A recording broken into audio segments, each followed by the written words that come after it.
Good morning. It is the, 1st of December.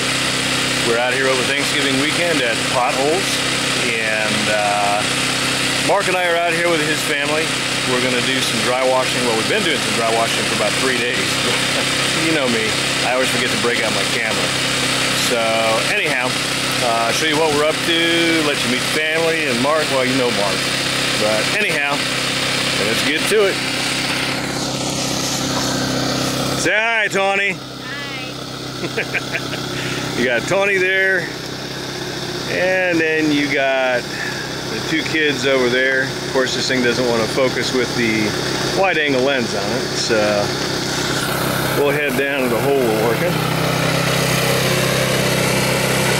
You got Mark set up down there with the dry washer. We're running about 5 buckets of dirt at a time. The soil is really wet because they got a good rain out here. I mean, like a deluge here about a week ago. So we've been running the material twice just to get it dry.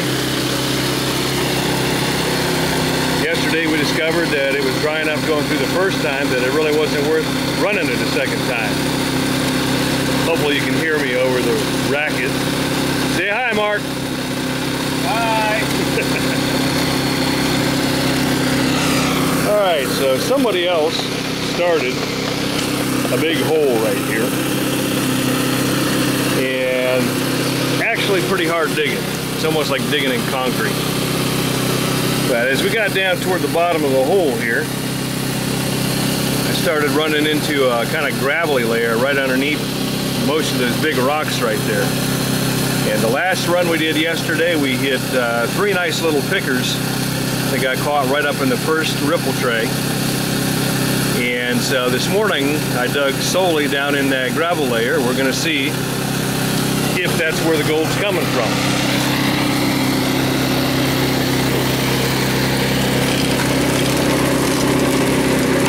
To give you an idea how the dry washer is set up and running.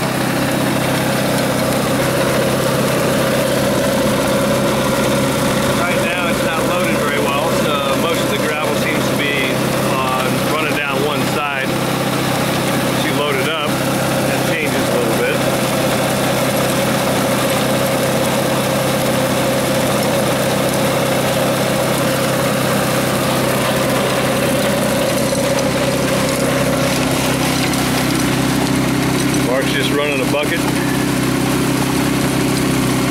Stick the bucket up in the hopper and try to make sure that most of the gravel doesn't have much dirt left sticking to it before you let it run down. It's got a 1/2-inch classifier at the top of it. Now, I learned a while ago that if you don't move your cobbles, you end up with standing on top of a big pile of rocks, and the next thing you know, your dry washer's buried. So now what we do is put a bucket down there, and then he just scrapes off the classified rocks into the bucket, and then we take that and throw it off to the side. That way the cobbles aren't where you're standing.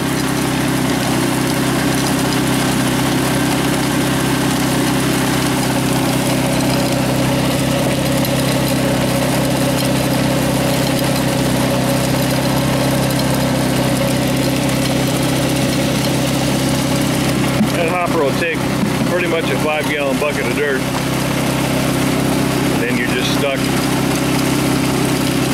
Well, in this case, you're stuck trying to classify it down because the ground, the dirt is so wet that it doesn't want to just go down on its own.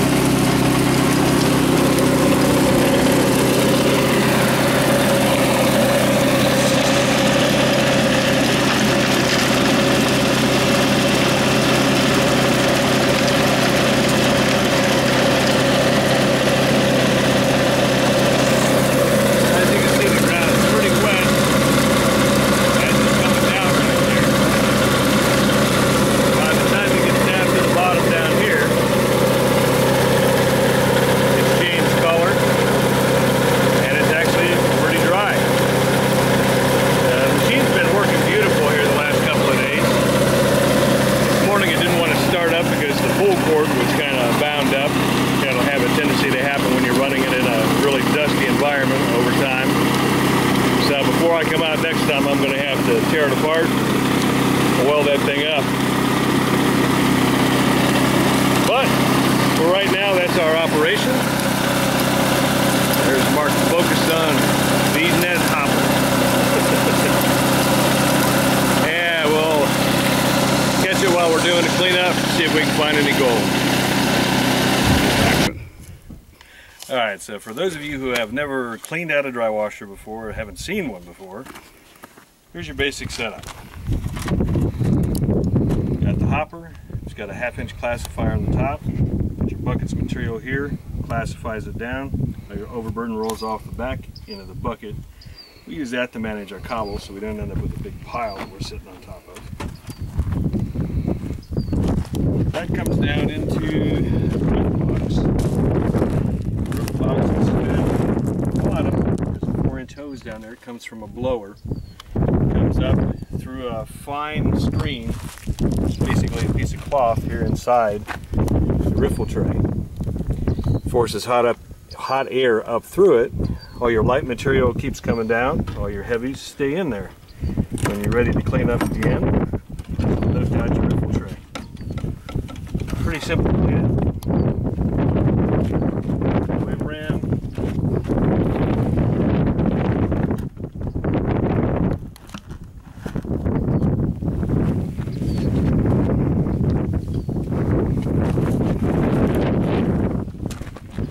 We ran 5 buckets through here today.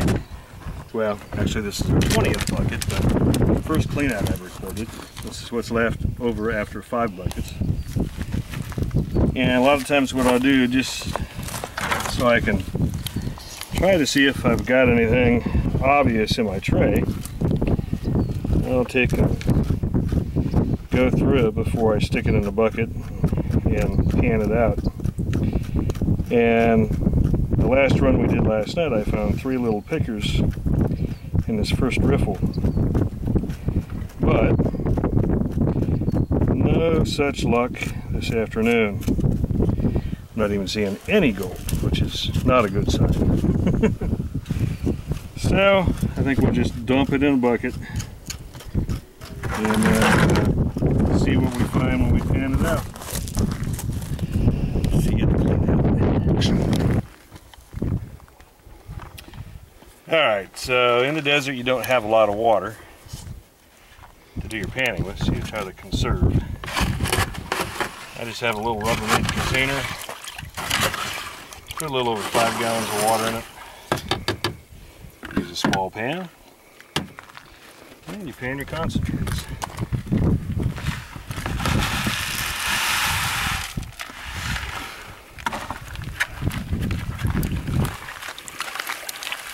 Not anticipating a fantastic cleanup, but we should find at least some gold.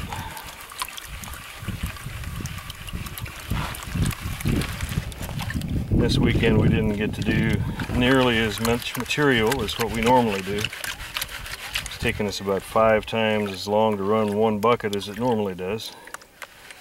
On a good day when it's dry, Mark and I will run about 100 buckets a day. And we ran 15 today and about 20 yesterday.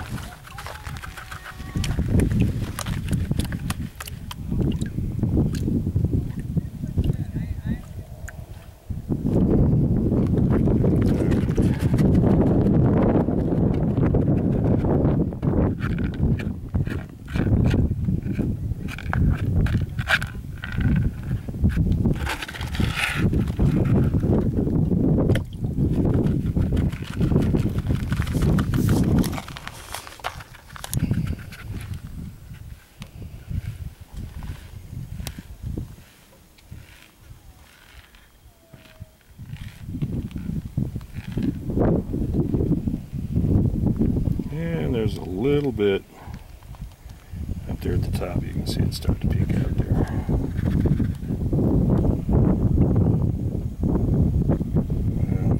A whole 6 flakes.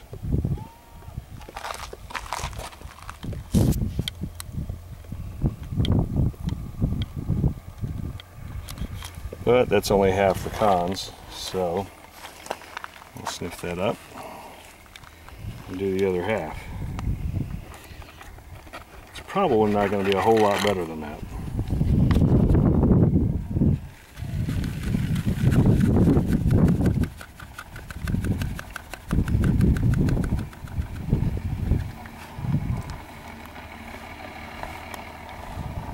I always try to go through it twice just because it doesn't matter how good a painting I think I am, I always seem to miss some. Alright, nothing else in that one.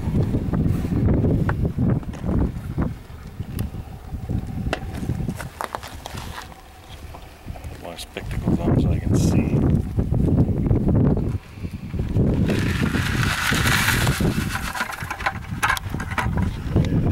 Material.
Wow.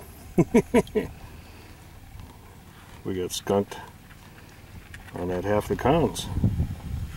So all that work, 5 buckets of dirt, and we found 6 small flake. And it took us what, about 45 minutes to an hour to run that? Mm-hmm. Hasn't been a great weekend. We didn't get to sample as much as we normally do because of the areas we were kind of stuck working because they were dry enough to work were not plentiful. So normally we'd work the creek bed where you'd hope that you find some concentrated areas where the water's pushed it through. Not so much today. So I'll tell you what, let me dump out everything that we found today.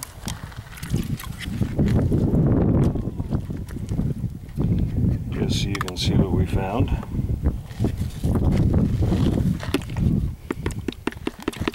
And honestly, it's not much.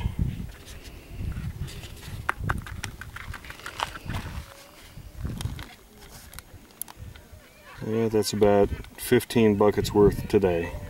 And that's not enough to pay for the gas. It's enough to say that we found a little bit of gold. So that's it for this adventure out in the desert. We're gonna pack up, head home. We gotta put up the Christmas tree tomorrow. So we'll catch you next time around.